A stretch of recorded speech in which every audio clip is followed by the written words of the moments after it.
Hello friends, my name is Ajay Maurya. Welcome to my YouTube channel AM and AC classes. जो भी friends अभी हमारे channel पे नए जुड़े हैं वो सभी हमारे चैनल को सब्सक्राइब कर लें और बेल आइकन को दबाना बिल्कुल नहीं भूलें ताकि चैनल से जुड़े कोई भी इंपॉर्टेंट अपडेट्स आपसे मिस ना हो। तो कल मैंने क्लास 11th में सेट थ्योरी की एक्सरसाइज 1.1 कंप्लीट कराई थी। अगर आप लोगों को एक्सरसाइज 1.1 में अगर अभी भी कोई डाउट्स है तो आप लोग कमेंट सेक्शन में क्वेरी कर सकते हैं। आज हम लोग सेट थ्योरी में एक्सरसाइज 1.2 के लिए कंसेप्ट पढ़ेंगे। तो कुछ थ्योरी है, स्टार्ट करते हैं यहाँ से, ठीक है।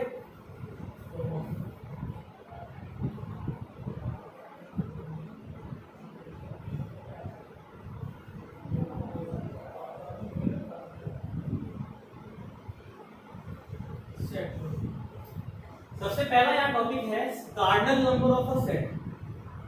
कार्डिनल नंबर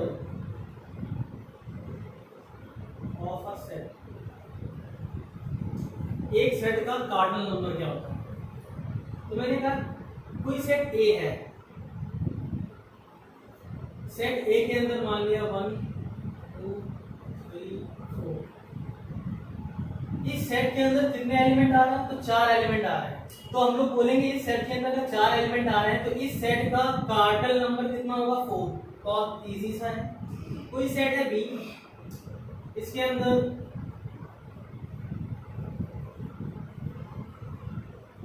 मैंने रैंडमली कुछ भी उठा कर रख दिया, कहा मैंने 3 2 5। इसके अंदर कितने नंबर आ रहे हैं? 5 नंबर आ रहे हैं। तो इस सेट का कार्डिनल नंबर कितना हो गया? 5।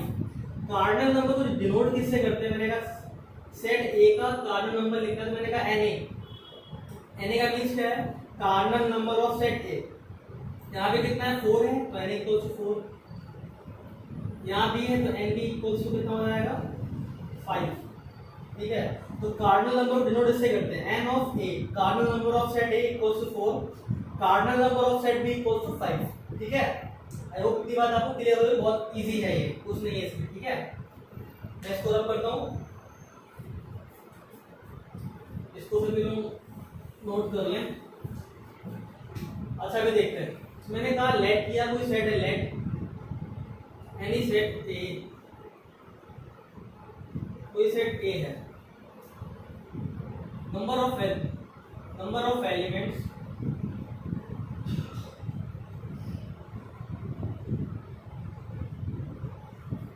Present in set A is said to be its cardinal number. Said to be cardinal number of set A. Cardinal number of set A. तो set A का ये क्या होगा? कार्डिनल नंबर होगा। हाँ, तो लिखने की जरूरत नहीं थी मेरे हिसाब से, फिलहाल समझ लेते हैं हमको। जैसे मैंने कहा इट इज डिनोटेड बाई, मैंने कैसा लिखना है यहाँ पे? मैंने कहा it is denoted by N A, it is denoted by N A, cardinal number of set A, ऐसे डिनोट किया जाता है। ठीक है। तो एग्जांपल लेता हूँ। मैंने क्या एग्जांपल लिया? मैंने लिखा ए ई आई। तो इस सेट का कार्डिनल नंबर कितना है? तो एन ए बोल दूंगा मैं, कितना है? 5 है। N equals to 5। I hope इतनी बात आप लोगों को क्लियर हुई होगी। कार्डिनल नंबर सेट का मैं कार्डिनल नंबर निकालूंगा तो cardinal number may be finite may be infinite. तो कार्डिनल नंबर के बेसिस पे हम लोग सेट को दो अलग अलग पार्ट में डिवाइड करते हैं। अगर किसी भी सेट का कार्डिनल नंबर अगर फाइनाइट आ रहा है, फाइनाइट मींस अगर कोई भी एक फाइनाइट नंबर आ रहा है, कोई भी एक निश्चित संख्या आ रही है, ठीक है, तो हम लोग बोलेंगे सर कार्डिनल नंबर हमेशा एक नेचुरल नंबर होगा सेट का। क्या होगा? हमेशा एक नेचुरल नंबर। तो cardinal number of set is always a natural number. मैंने कहा कि कार्डिनल नंबर ऑफ सेट के हिसाब से हम लोग सेट को दो पार्ट में डिवाइड करते हैं। पहला सेट होता है फाइनाइट सेट, दूसरा होता है इनफाइनाइट सेट। ठीक है। तो on the basis of cardinal number, on the basis of cardinal number of set A, number of any set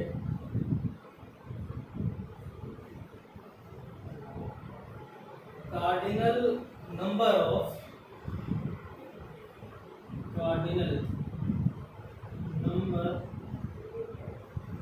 of any set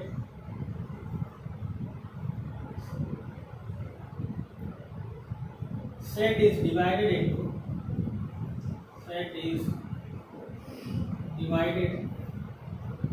into two parts. First है finite set,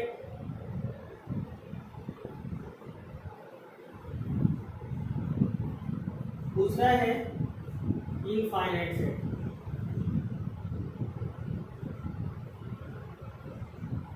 ठीक है, finite set और infinite set. अभी आप लोग इसको video pause करके इसको नोट करें या फिर स्क्रीनशॉट ले लें। ठीक है, लोग बढ़ते हैं आगे।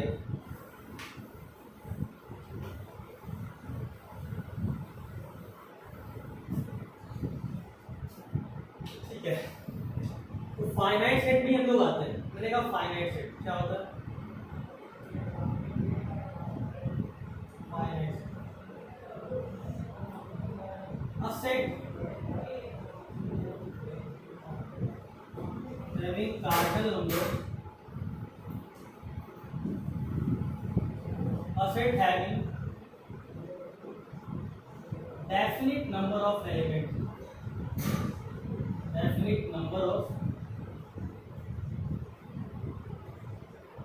elements is said to be finite set. इसको हम लोग फाइनाइट सेट बोलते हैं। जैसे कि मैंने कहा कोई सेट ए है, ए में आने वाले एलिमेंट्स मैंने कहा 2, 4, 6, 8, 10, 12। यहाँ कितने एलिमेंट आ रहे हैं? तो यहाँ पे आने वाले एलिमेंट्स कितने हैं? 6 है, जो कि फाइनाइट है। मैंने कहा कि सेट ए का जो कार्डिनल नंबर होगा कितना होगा? 6 होगा। ठीक है, यानी कितना हो गया? 6। तो यहाँ पे ये क्या है? एक फाइनाइट सेट है। अच्छा, मैं इसी फाइनाइट सेट में एक स्पेशल केस की बात करता हूँ, एम्प्टी सेट। इसकी बात करेंगे एम्प्टी, या फिर कुछ लोग बोलते हैं वॉइड, या फिर null set.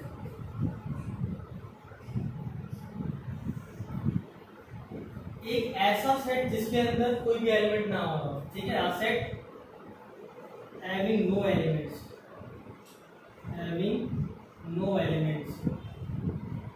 no element is said to be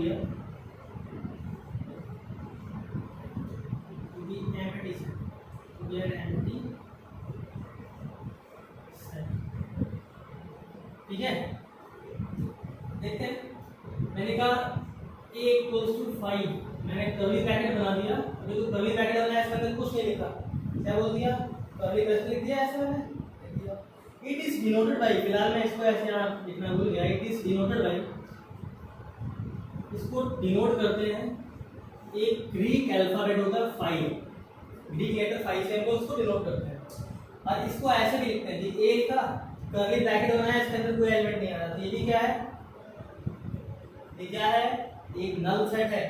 या फिर हम लोग इसको 5 से भी लिख सकते हैं, या फिर क्या हो गया? 5। ठीक है, अभी एक आगे आता है सिंगलटन सेट। सिंगलटन सेट देखते हैं क्या होता है, व्हाट इज सिंगलटन सेट। अच्छा, जरा इसका एक एग्जांपल देखते हैं। एग्जांपल देखो, मैंने क्या दिया? कोई सेट ए है, मैं इसको सेट वेक्टर फॉर्म में लिख रहा हूँ। Set of all X such that x square plus 3x plus 2 equal to 0, where x belongs to natural number। तो आगे चेक करो, ये चेक करो, इस सेट को रोस्टर फॉर्म में कन्वर्ट करेंगे, तभी तो हम लोग चेक कर पाएंगे ना कि ये एम्प्टी सेट होगा कि नहीं होगा। तो पहले तो मैं इसको क्या करूंगा? चेक करूंगा कि एम्प्टी सेट है कि नहीं है। तो पहले मैं इसको रोस्टर फॉर्म में कन्वर्ट करने वाला हूँ। चलो देखते हैं, कन्वर्ट करते हैं। तो ये क्या लिखा है? पहले तो लिखा है x square plus 3x plus 2। तो मैं करूंगा क्या? इसके फैक्टर करूंगा फटाफट। x square plus 3x plus 2 equal to 0। तो हम जानते हैं क्या होता है? x square plus 2x plus x plus 2 equal to 0। X common किया तो X plus 2 plus 1 X plus 2 X plus 2 X plus 1 equal 0। यहाँ से मेरे पास x की वैल्यू क्या आई, और -2 आई और -1 आई। दो वैल्यू आ रही है -2 और -1। क्या -2 और -1 नेचुरल नंबर है? आंसर नहीं है, बिल्कुल नेचुरल नंबर नेगेटिव नहीं होता। इट मींस यहाँ a में कोई भी ऐसा x नहीं आ रहा है जो नेचुरल नंबर में आ रहा हो।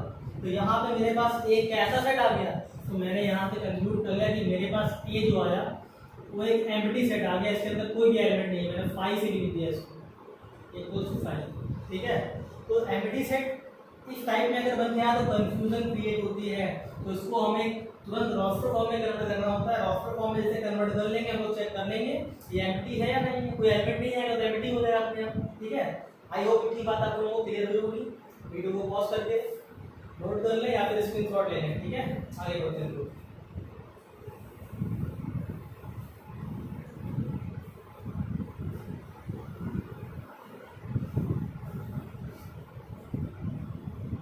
इसी में एक दूसरा सेट आता है, सिंगलटन सेट बोलते हैं। क्या बोलते हैं लोग? Singleton set. Singleton set a set having only one element is said to be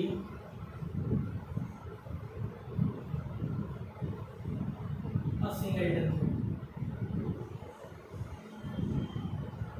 हम इस सेट को हम लोग सिंगलटन सेट बोलते हैं। ठीक है, अगर किसी सेट के अंदर केवल एक एलिमेंट आ रहा है तो उसे क्या बोलेंगे हम लोग? सिंगलटन सेट बोलेंगे। ठीक है, देखना एग्जांपल देखना। मैंने कहा कोई सेट ए है, इसके अंदर मैंने क्या बंद रख दिया, या फिर बी है तो बिल्कुल ना कि एक ही एलिमेंट आना चाहिए।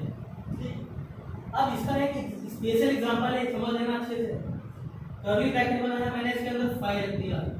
Most confusing question. ठीक है, कुछ लोग मैक्सिमम स्टूडेंट्स को डाउट होता है कि ये सिंगलटन सेट है या नल सेट है।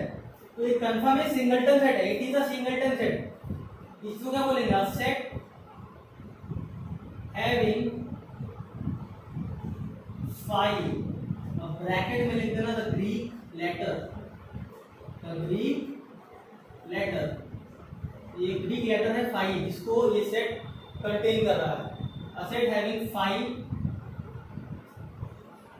as an element, 5 as an element। इसके अंदर 5 एक एलिमेंट की तरह आना है ना, 5 containing 5 as an element। A set having 5 as an element। ठीक है, तो ये क्या है? एक सिंगलटन सेट है। ये याद रखना, ये मोस्ट इंपॉर्टेंट एग्जांपल है। ये एक सिंगलटन सेट होता है। ये इसको नल सेट लिख के कभी नहीं आएंगे। नल सेट को लिखने का क्या सिंपल सा तरीका क्या होता है? a इक्वल टू 5 लिख दो या फिर कर्ली ब्रैकेट लगा के छोड़ दो, उसे लिखना इसके अंदर ये होता है null set. It is a null set.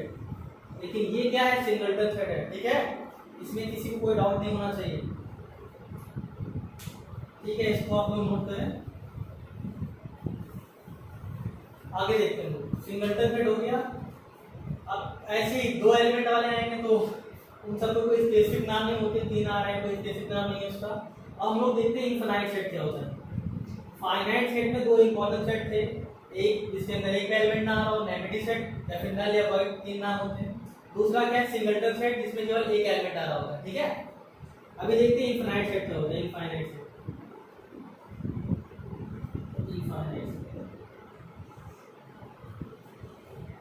Set क्या होता है? A set having indefinite number of elements, indefinite number of elements is said to be an infinite set।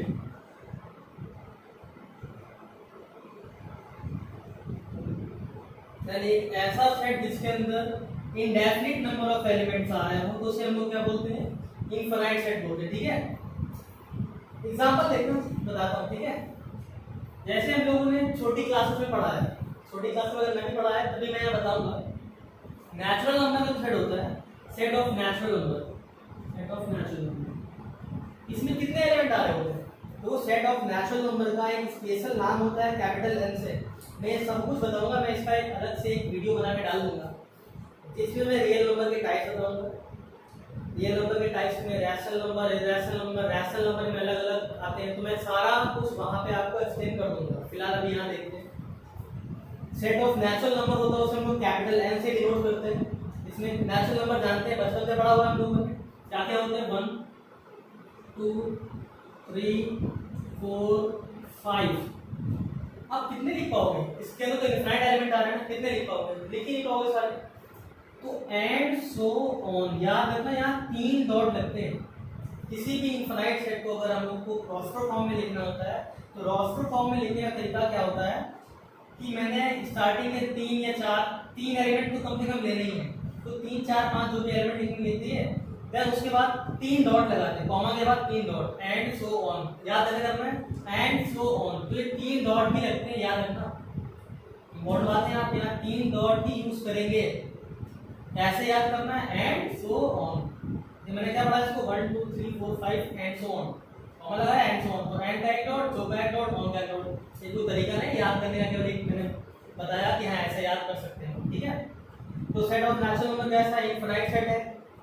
ऐसे set of integers, Z plus बोल दिया मैंने, positive integers. तो positive integer कौन कौन से होते हैं जानते हैं? 1 2 3 4 5। पॉजिटिव इंटीजर और नेचुरल नंबर सेम होते हैं सेट में, ठीक है, इक्वल सेट्स होते हैं। इक्वल सेट बनाने वाला हूँ, ठीक। ऐसे मैंने कह दिया z केवल इंटीजर्स का सेट, तो z इंटीजर में 0 भी आता है, प्लस माइनस 1 भी आता है, प्लस माइनस 2 भी आता है, प्लस माइनस 3 भी आता है। अब एंड सो ऑन कर देंगे हम लोग, ठीक है। तो ये क्या आ गया? सेट ऑफ इंटीजर्स आ गया। तो कुल मिला के इनफाइनाइट सेट क्या होता है? A set having indefinite number of element। किसी भी सेट में अगर indefinite number of elements आ रहे हैं, it means वो क्या है? इनफाइनाइट सेट है, ठीक है। मैंने यहाँ 3 एग्जांपल दिए, इसका मैं वीडियो बना के डाल दूंगा अलग से, ठीक है। आई होप इतना समझ आप लोगों को आया होगा। वीडियो को पॉज करके इसको नोट कर लें, स्क्रीनशॉट ले लें आप लोग, तो बढ़ते हैं आगे।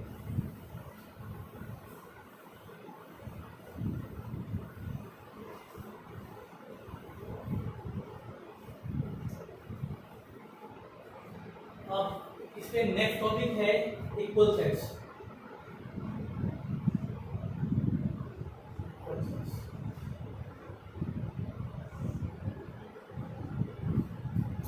इक्वल सेट्स क्या होते हैं? कोई भी दो सेट अगर आपस में इक्वल हो रहे हैं, ठीक है, अगर कोई भी दो सेट आपस में इक्वल हो रहे हैं, तो दो सेट आपस में इक्वल कब होते हैं? जब उन दोनों सेट में सेम नंबर ऑफ एलिमेंट्स हो और वही एलिमेंट्स आपस में सारे एलिमेंट्स सेम भी होने चाहिए। पहले तो उनका कार्डिनल नंबर सेम होना चाहिए। अगर कोई भी दो सेट आपस में इक्वल हो रहे हैं तो पहली मोस्ट इम्पोर्टेंट बात क्या है कि वो सेट आपस में इक्वल होने चाहिए, उनका कार्डिनल नंबर आपस में इक्वल होना चाहिए। पहली बात क्या है? उनका कार्डिनल नंबर आपस में इक्वल होना चाहिए और वहां पे सारे जो एलिमेंट्स आ रहे हैं वो भी एग्जैक्टली सेम होने चाहिए। कार्डिनल नंबर इक्वल होने से काम नहीं चलेगा, सारे एलिमेंट्स भी सेम होने चाहिए एकदम, ठीक है। चलो आप देखना बताता हूँ, ठीक है। Set late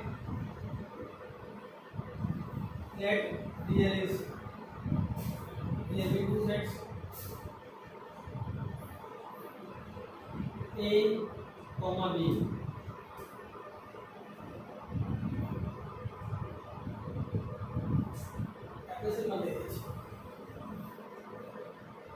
Sets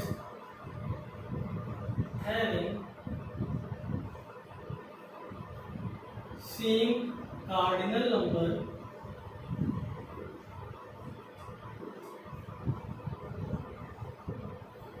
and having exactly same elements,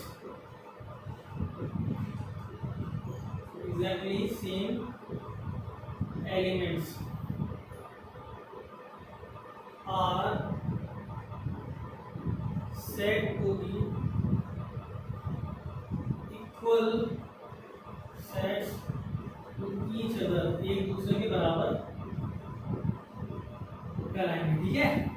sets having same cardinal number and having exactly same elements are said to be equal sets to each other, ठीक है। देखना मैंने कहा था कोई सेट ए है, इस सेट में मान लिया 5 एलिमेंट आ रहे हैं 1 2 3 4 5। मैंने कहा था कोई सेट बी है, इसमें 5 एलिमेंट आ रहे हैं 5 3 2 1 4। मैंने देखा इस सेट ए का इस सेट बी का कार्डिनल नंबर कितना है, तो मैंने कहा इस सेट का सर कार्डिनल नंबर कितना है, तो का 4 है, सॉरी 5 है। यहाँ भी कितना है, तो 5 है। अब मैंने कहा देखो एग्जैक्टली सेम एलिमेंट है क्या, तो बिल्कुल सेम एलिमेंट है। 5 इसमें आ रहा है, 5 इसमें भी आ रहा है, 3 आ रहा है, 3 भी आ रहा है, 2 आ रहा है, 2 भी आ रहा है, 1 आ रहा है, 1 भी आ रहा है, 4 आ रहा है, 4 भी आ रहा है। अब मैंने बताया था कि सेट्स में कभी भी order of elements does not matter, order of element matter नहीं करता, हम किसी भी ऑर्डर में रख दें सेट्स इक्वल रहेंगे। तो यहाँ ए और बी सेट कैसे हैं, आपस में इक्वल है, ए इक्वल्स टू बी, ठीक है। अब मैंने ये बात तो लिख दी कि ए इक्वल्स टू बी। अब यहाँ हम लोग के पास यहाँ से अब मेन सेट थ्योरी चालू होगी, जहाँ हम लोग मैथमेटिकल फॉर्म में किसी भी अगर बात को लिखनी है, अगर हमें इक्वल सेट बताना है, तो हम लोग मैथमेटिकल फॉर्म में वो सेट्स को इक्वल दिखाएंगे, ठीक है। अब सेट्स को इक्वल दिखाने के लिए एक आगे बात आएगी सबसेट, ठीक है। अभी तो फिलहाल ए इक्वल्स टू बी है, तो इसका मतलब क्या है कि ए के सारे एलिमेंट बी के अंदर आ रहे हैं और बी के सारे एलिमेंट ए के अंदर आ रहे हैं। ए के सारे एलिमेंट्स बी के अंदर आ रहे हैं, बी के सारे एलिमेंट्स ए के अंदर आ रहे हैं। इसका मतलब ये क्या है, आपस में एक दूसरे के बराबर है। आई होप इतनी बात क्लियर हुई होगी आप लोगों को, ठीक है। इजी है ना, कुछ दफा इसमें तो मैं क्या कह दूंगा कि ए और बी इक्वल है आपस में। अब इसका मैथमेटिकल स्टेटमेंट कैसे लिखेंगे, तो मैथमेटिकल स्टेटमेंट कैसे लिखेंगे, ठीक है। मैथमेटिकल स्टेटमेंट मैंने कहा अगर a इक्वल्स टू b है, अगर a और b दो सेट इक्वल है, तो दिस इंप्लाइज दैट, इससे क्या इंप्लाइज होता है, बल्कि डबल इंडिकेशन होता है, ठीक है। a equals to b implies that, और इधर वाला जो भी स्टेटमेंट होता है वो उसका अपोजिट भी इंप्लाई करता है, यहाँ इससे ये भी इंप्लाई होता है, ठीक है। तो इसे बोलते हैं if and only if. I double F से लिखते हैं इसको, आई डबल एफ से लिखते हैं। आई डबल एफ का मतलब क्या होता है, if and only if, if and only if, ठीक है। इफ एंड ओनली इफ मतलब डबल इंडिकेशन लगता है।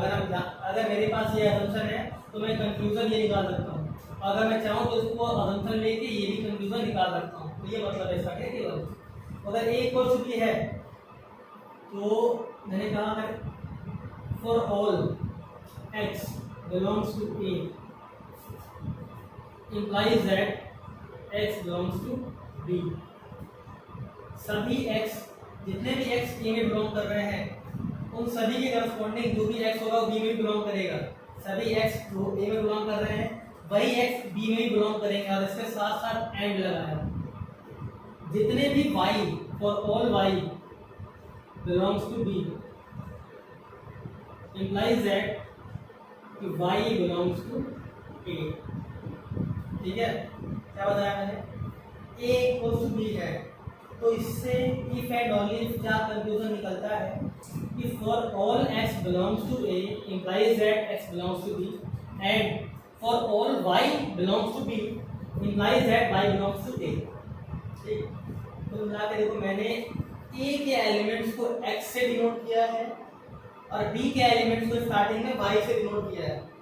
मैंने क्या बताया कि जितने भी x a में आ रहे हैं, तो देखो 1 a में आ रहा है कि नहीं आ रहा, तो यही 1 देखो b में भी आ रहा है, 2 a में भी आ रहा है, 2 b में भी आ रहा है, ठीक है ना, 2 b में भी आ रहा है देखो, ठीक है। ऐसे 3 a में भी आ रहा है, 3 b में भी आ रहा है, और ऐसे इसका उल्टा मैंने कहा, तो ये एक स्टेटमेंट हो गया, सारे एलिमेंट्स आने चाहिए इसके, तो सारे एलिमेंट्स क्या आ रहे हैं फॉर एवरी, यहाँ लिख देना फॉर एवरी, देखो मतलब क्या है, फॉर एवरी सभी x जो कि a में बिलोंग कर रहे हैं, दिस इंप्लाइज दैट कि वो x b में बिलोंग करना चाहिए, ठीक है। ऐसे ही इसका मतलब भी क्या है, for every y belongs to b I belongs to a। I hope इतनी बात क्लियर होगी। आगे हम लोग होने वाले हैं सबसेट, ठीक है। आई होप इतना समझ आप लोग को आया होगा। इसे नोट करें, वीडियो पॉज करके इसको नोट कर लें या फिर स्क्रीनशॉट ले लें, ठीक है।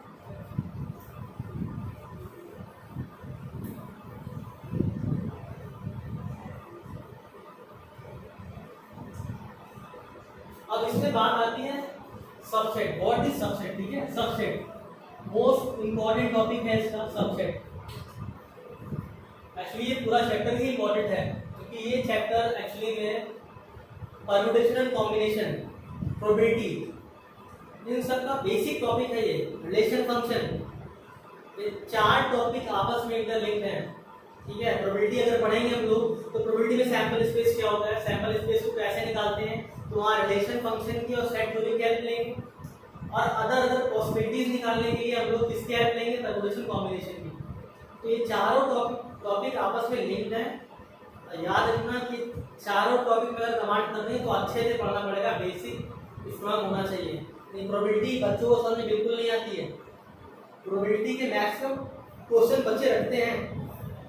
अगर आप मेरे साथ जुड़े रहेंगे तो मैं आपको एक एक क्वेश्चन विद लॉजिक कि आप भी इस क्वेश्चन को कर पाए, नए क्वेश्चन अगर होंगे तो आप अटेंड कर पाएंगे उसको, ठीक है। प्रोबेबिलिटी के सारे कंसेप्ट मैं आपको बताने वाला हूँ। इनफैक्ट अभी तो स्टार्ट किया है मैंने, जुड़े रहे आप, देखते हैं आगे। सेट थ्योरी, इसमें मुझे बताना है सबसेट। व्हाट इज सबसेट, ठीक है। सबसेट, सबसेट क्या होता है? सबसेट का मतलब होता है part of a set, part of a set. Set का एक पार्ट क्या होता है, सबसेट। सिंपल सी डेफिनेशन। डेफिनेशन नहीं, मैंने ये एक्चुअली में फ्रेजल मीनिंग बता दिया कि सबसेट का मतलब क्या है कि a part of a set, किसी भी सेट का एक पार्ट क्या होता है, सबसेट होता है, ठीक है। मैं एक डेफिनेशन भी लिख दे रहा हूँ। Let A and B B two sets, दो सेट मैंने A और B मान लिए, ठीक है। ठीक, if every element of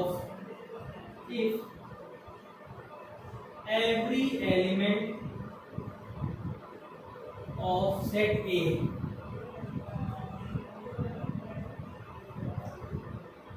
is also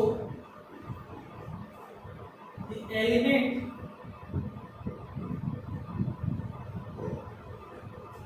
of set B, then it is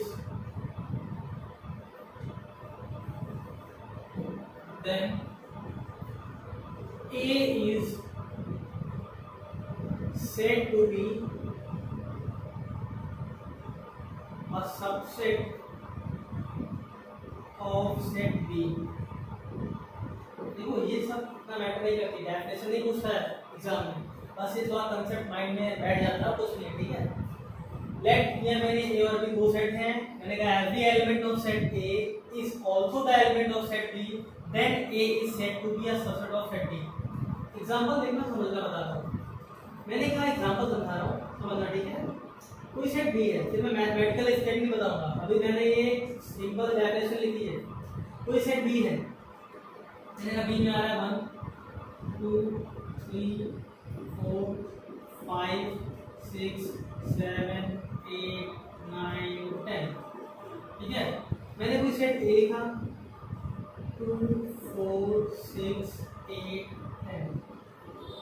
अब ये बताओ सेट A के सभी एलिमेंट्स, अगर मैं बात करूँ दो यहाँ भी आ रहा है, 2 यहाँ भी आ रहा है, 4 यहाँ भी आ रहा है, 4 यहाँ भी आ रहा है, 6 यहाँ भी आ रहा है, 6 यहाँ भी आ रहा है, 8 यहाँ भी आ रहा है, 8 यहाँ भी आ रहा है, 10 यहाँ आ रहा है, 10 यहाँ भी आ रहा है। तो देखा सेट A के सभी एलिमेंट्स सेट B के अंदर आ रहा है कि नहीं आ रहा है। या फिर मैं अगर दूसरे टर्म से बात करूं तो मैंने सेट B के कुछ एलिमेंट्स को लेके एक सेट बना दिया, वो सेट क्या है A। तो मैंने एक्चुअली में इसी सेट के एलिमेंट्स से ही सेट बनाया, तो एक्चुअली क्या है, जो भी मैंने सेट स्टार्टिंग में लिया उसका एक पार्ट ही तो है, a part of a set. तो देखो इसका एक पार्ट है कि नहीं, तो 2 4 6 8 10 इसी के दो एलिमेंट थे, मैंने इनके एलिमेंट बनाए, लिख दिए। बन गया। तो हम लोग क्या बोलेंगे कि A is subset of B, A is subset of B, subset ऐसे बनाते हैं सबसेट। यू को 90 डिग्री क्लॉकवाइज घुमा दिया मैंने, रोटेट कर दिया, ऐसे था ऐसे कर दिया, वो ऐसे होगा ही है ना, ऐसे कर दिया तो ये 90 डिग्री क्लॉकवाइज घूम गया ना, तो लेट जाएगा ठीक। फिलहाल तो A is subset of B, इसको कैसे पढ़ते हैं, A is subset of B। इसका मतलब क्या कि B जो सेट होगा वो A से बड़ा होगा, B जो सेट होगा वो A से बड़ा होगा। मे भी इक्वल हो जाए लेकिन हमेशा क्या होता है, बड़ा हो जाएगा। अभी बताता हूँ इक्वल कब होता है, ठीक है। A is subset of B, बात क्लियर। अच्छा मैंने ऐसे ही कहा कि चलो मैं ये B हो गया, C ले लो, C ले मैंने 1 3 5 7 11, क्या C B का सबसेट है? तो कहेंगे सर बिल्कुल नहीं है, 1 3 5 7 तो है इसके अंदर आ रहा है, लेकिन 11 इसके अंदर नहीं आ रहा है। इट मींस C इज, देखो C बनाना, ये C है ठीक है, is not a subset of, तो काट देना है इसको। इसे कैसे पढ़ेंगे कि C is not a subset of B। C जो है वो B का सबसेट नहीं है। देखो इसका एक एलिमेंट इसके अंदर नहीं आ रहा था, इट मींस इसके सारे एलिमेंट इसके अंदर नहीं है, यानी कि ये जो सेट बना है भले इसके 4 एलिमेंट यहाँ पे आ रहे हैं लेकिन ये वाला एलिमेंट इसके अंदर नहीं आ रहा ना, तो सारे एलिमेंट इसके अंदर से नहीं लिए जा रहे हैं ना। इसका मतलब क्या है कि ये इसका पार्ट नहीं है, ये इसका सबसेट नहीं है। आई होप इतनी बात आप लोगों को क्लियर हुई होगी। सबसेट को डिनोट करने का तरीका क्या है कि ए सबसेट भी कैसे लिखते हैं, ए सबसेट ऑफ बी, ए लेटा हुआ यू को 90 डिग्री क्लॉकवाइज में रोटेट कर दिया, तो ये सिंबल यूज होता है, ये फ्रेजल मीनिंग है, लेकिन इसको ए इज सबसेट ऑफ बी, ये सिंबल जो है एक फ्रेजल मीनिंग को शो करता है। क्या होता है, सबसेट ऑफ। यहाँ पे C is not a subset of, काट दिया है ना, नॉट अ सबसेट ऑफ, ठीक है। आई होप इतनी बात क्लियर हुई होंगी आप लोगों को, ठीक है। इसको रब करते हैं, सभी लोग वीडियो को पॉज करके इसको लोड कर लें या स्क्रीनशॉट ले लें। फिर इसका था ठीक है, मैं मैथमेटिकल स्टेटमेंट बताता हूँ। मैं इसका मैथमेटिकल स्टेटमेंट देखते हैं।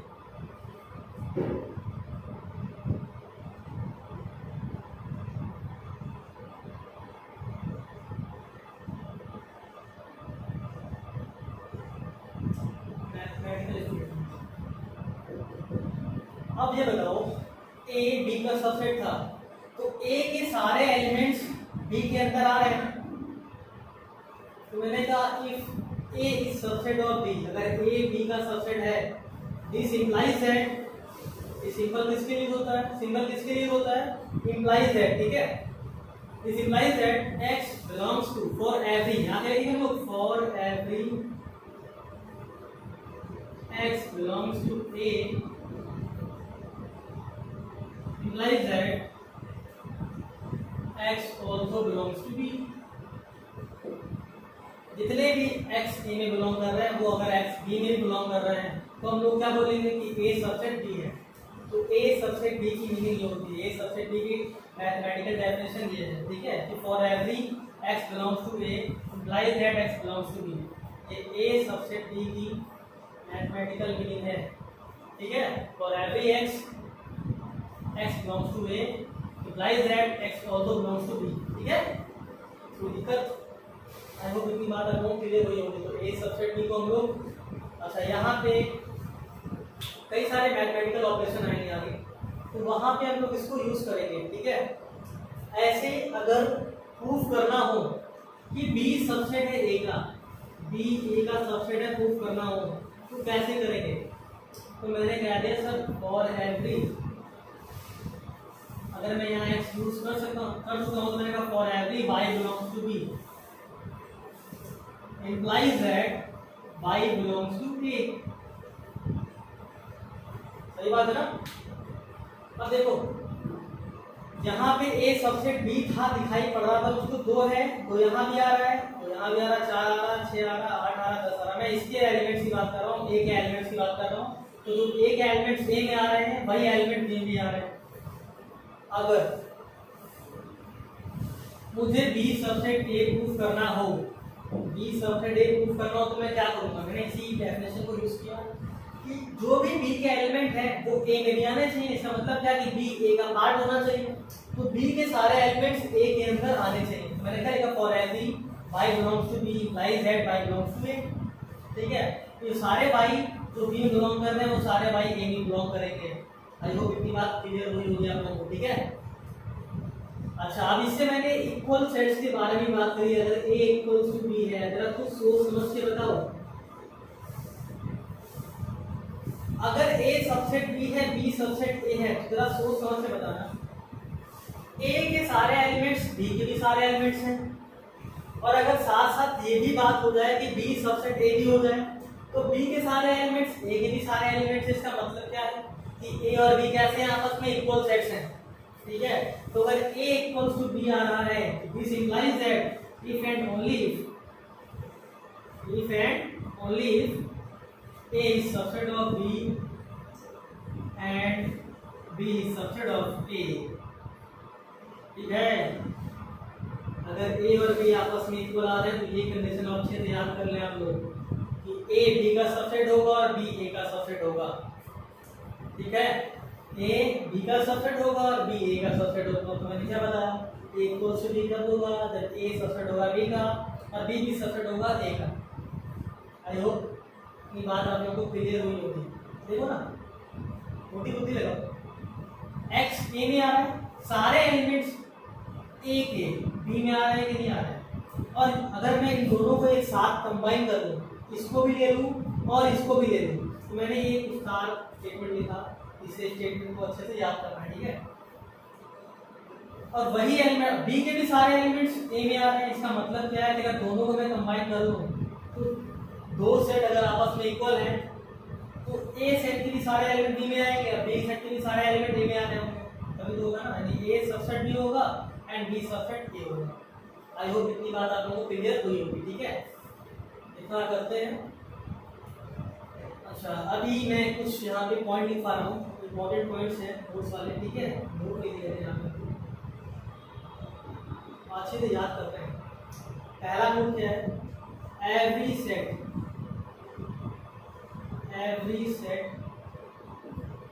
is subset of itself। कोई भी सेट खुद का क्या होता है, सबसेट होता है। ये बात अच्छे से याद रखना। ठीक है, दूसरी बात, null set is subset of every set, यानी दो सबसेट तो उसको हमेशा के लिए मिल गए। यानी का every set is subset of itself, null set is subset of every set. ठीक है, one set is subset of every set. तो ये दो मैंने बातें लिखी। आई होप ये बात समझ में नहीं आएगी क्योंकि ये समझाया नहीं मैंने, ये तो एक एक्सियम्स है, मानना ही पड़ेगा। ठीक है, ये मानना ही पड़ेगा, इसका कोई प्रूफ नहीं है। ठीक है, मैथमेटिकल कोई प्रूफ नहीं है इसका। सिंपल क्या है कि every set is subset of itself, null set is subset of every set. तो मैंने क्या बताया कि कोई भी सेट, नल सेट जो होता है किसी भी सेट ए का सबसेट होगा, और कोई भी सेट ए खुद का क्या होगा, सबसेट होगा। ठीक है, इतनी बात आई होप आप लोगों को क्लियर हुई होगी। ठीक है, ओके, वीडियो को पॉज करो और इसको नोट करो।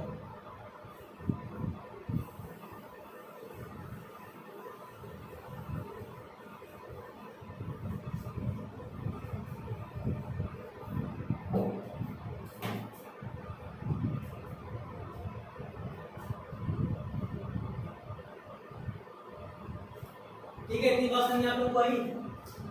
तो आज के लिए अच्छा आगे देख लेते हैं कुछ। Number of subsets, number of subsets of any set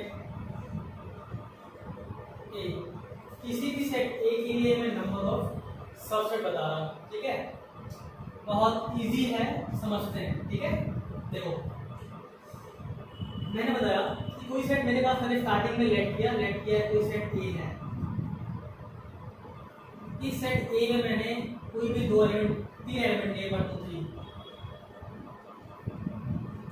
मैंने कहा इस सेट ए के कितने सबसेट बन सकते हैं, बना के बताओ। तो मैंने कहा ठीक है सर स्टार्ट करते हैं। तो मैं एक ऐसा सेट ढूंढूं, मैं 1 बाई 1 करूंगा। मैं चाहूँ तो यहाँ मेरे पास 3 एलिमेंट है, तो मुझे पता है सेट बनाना है, तो मैं सेट बनाना चाहता हूँ। मैंने कहा कोई भी एक एलिमेंट लेके मैं सेट बनाना चाहता हूँ बना लो, कोई भी 2 एलिमेंट लेके मैं सेट बनाना चाहता हूँ बना लो, कोई भी 3 एलिमेंट लेके मैं सेट बनाना चाहता हूँ तो बना सकता हूँ। ठीक है, तो मैं 1 बाई 1 लिखूंगा। मैंने कहा सबसेट्स, पहले मैंने कहा मैं कोई भी एलिमेंट लेके ना बनाऊँ। जब तुम कोई भी एलिमेंट लेके नहीं बनाओगे तो क्या बनेगा, नल सेट बनेगा ना। अब बताया भी मैंने null set is subset of itself. तो पहली बात मैंने कहा सबसेट्स हैविंग नो एलिमेंट, जिसके अंदर कोई भी एलिमेंट ना आ रहा हो, क्या होगा, केवल निकला होगा फाई आ रहा होगा नल सेट। या फिर कुछ लोग इसको ऐसे भी लिख देते, तो जैसे मन वैसे लिखो। ठीक है, अब मैंने कहा subsets having only 1 element, subsets having 1 element, इसके अंदर केवल एक एलिमेंट आ रहा हो। ठीक है, मैंने कहा देखो 1, ये एक सबसेट हो गया। या फिर 2 ले लो या फिर 3 ले लो। ठीक है, अब मैंने कहा सबसेट्स हैविंग 2 एलिमेंट। जब मैं परम्यूटेशन कॉम्बिनेशन पढ़ा दूंगा तो वहाँ बताऊंगा कि सिलेक्शन कैसे करते हैं। एक्चुअली में मैं यहाँ पे अगर 2 बच्चे थोड़ा बहुत पढ़े हैं या फिर आगे पढ़ चुके हैं, पता ना 3 मेरे पास आर्टिकल है, 3 डिफरेंट ऑब्जेक्ट्स हैं, उनमें से अगर मैं एक का सिलेक्शन करना चाहूँ तो 3C1 आता है। ऐसे ही सबसेट हैविंग 2 एलिमेंट, तो 3 में से 2 का सिलेक्शन करना चाहता हूँ 3C2 आएगा, 3 आएगा। वो भी देखते कौन कौन से आएंगे। मैंने कहा 1 2 ले लो, 2 3 ले लो, 3 1 ले लो, या 1 3 ले लो। अब कुछ लोग 3 1 सारा 3 1 ले लिया, बेटा 3 1 और 1 3 ऑर्डर मैटर नहीं करता। ऐसा 2 1 ले लें, बेटा 2 1 और 1 2 ऑर्डर मैटर नहीं करता, क्योंकि सेट है, सेट में ऑर्डर मैटर नहीं करता। ठीक है, तो सबसेट हैविंग 2 एलिमेंट, मैंने कहा सबसेट, अब तो यहाँ सबसेट एक होता है ना, हैविंग 3 एलिमेंट। 3 एलिमेंट में सेट खुद उठ के चला आएगा ना। देखो खुद आ गया 1 2 3, देखो खुद आ गया ना। ये एक तो ये आया 1 3 4 3 7 1 8, कितने सबसेट आ गए मेरे पास, टोटल 8 सबसेट आ गए, टोटल 8 सबसेट बने। कितने बने मेरे पास, 8 सबसेट बने, टोटल 8 सबसेट बने हैं। अब जरा देखते हैं कि ये 8 कैसे आ रहा होगा। तो एक फॉर्मूला होता है number of subsets,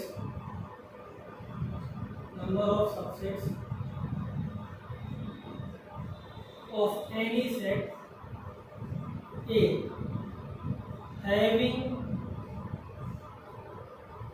cardinal number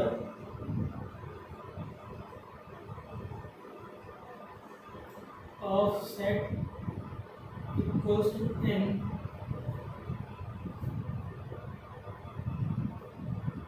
having cardinal number of set n is number of subsets of any set A having cardinal number of set n are 2 to the power n, 2 to the power n। ये statement सभी लोगों को याद रखना है। ठीक है, अब मैं इसको दिखा भी सकता हूँ मैंने कैसे किया है, थोड़ा सा जिसको अगर नॉलेज हो भी सेट परम्यूटेशन कॉम्बिनेशन 3C0 या बाइनोमियल की अगर नॉलेज है तो हो जाएगा। इसमें कितने आ रहे हैं, 3C1 3C2 3C3। मैंने क्या किया, इनका सम कर लिया। मैंने करा क्या, ये 2 की पावर ये 8 आया ना, तो इनका सम करने पे 8 आ जाता है, 8 सबसेट आ जाएंगे। तो एक्चुअली में क्या है, 2 की पावर में 3 बन जाएगा, क्योंकि यहाँ पे इस सेट का कार्डिनल नंबर कितना है, तो मैंने कह दिया n कितना है इसका 3। या फिर देखो कुछ लोग na लिखते हैं, मैंने na बताया भी है कि na लिखते हैं, तो मैंने इसको थोड़ी देर के लिए मान लिया। फिलहाल यहाँ cardinal number of set is na bna, Na बोल दिया, ठीक है, R2 to the power Na। 2 की पावर में किसी भी सेट का कार्डिनल नंबर तो सारे सबसेट दिखा देगा। और यहाँ पे जो सबसेट है तो 5 खुद आ गया है, यहाँ पे ये सेट खुद ही आ गया है, तो मैंने यहाँ 2 सबसेट तो वही वाले लिए कि null set is subset of every set और every set is subset of itself. देखो ना सेम सेट है कि नहीं है, ठीक है। आई होप इतनी बात आप लोगों की क्लियर हुई होगी। आगे नेक्स्ट लेक्चर में बताऊंगा सबसेट वाले में। अगर किसी को कोई भी डाउट हो तो आप लोग कमेंट सेक्शन में अपने डाउट्स पूछ सकते हैं। Thank you so much. जितने भी स्टूडेंट्स नए जुड़े हैं हमारे चैनल पे वो हमारे चैनल को सब्सक्राइब करना ना भूलें और बेल आइकन जरूर दबा लें ताकि हमारे चैनल से जुड़ी कोई भी इंपॉर्टेंट बिट्स आपसे मिस ना हो। जय भारत, जय भारत।